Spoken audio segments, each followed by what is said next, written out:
కొంచెం ఆగండి రాకుమారా. సలాం బాబాయ్. ఎందుకు మమ్మల్ని ఆగమన్నారు? నేను మీతో కొంచెం మాట్లాడాల్సింది. సంగతి ఏమిటో చెప్పండి. షహిన్షా నగరంలో లేరని తెలిసి శత్రువులు గూఢచారులు నగరంలోకి చొరబడ్డారు. గూఢచారులు చొరబడ్డారా? అవును రాకుమారా, మేము వాళ్ళని పట్టుకోవడానికి చాలా ప్రయత్నం చేసాం, ఒకరిని చంపేశాం కూడా. మిగతా వాళ్ళు ఒక అమ్మాయిని బలవంతంగా ఎత్తుకుపోయి ఆ పిల్లని తమకు అడ్డంగా పెట్టుకున్నారు. రాకుమారా, మేము గనక వాళ్ళని ఆగ్రా నుంచి సురక్షితంగా వెళ్ళనివ్వకపోయినట్లయితే ఆ అమ్మాయిని చంపేస్తామని బెదిరించారు.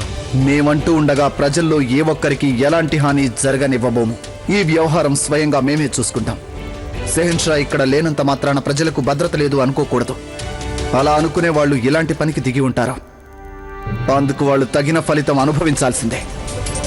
వాళ్ళు ఆ అమ్మాయిని అపహరించి ఎక్కడికి తీసుకువెళ్లారో అది మాత్రం మాకు చెప్పండి చాలు. అలాగే, మా వెంట రండి. సరే పదండి. వదలండి, వదలండి, దయచేసి నన్ను వదలండి. చూస్తే దీన్ని దాచుంచక తప్పదు.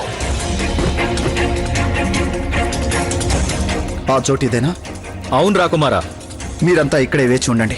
మేము వెనక నుంచి వెళ్లి వాళ్ళపై దాడి చేస్తాం. మేము సైగ చేసేంత వరకు మీరెవరూ దాడి చేయకండి. ఆ తర్వాతే దాడి చేయండి.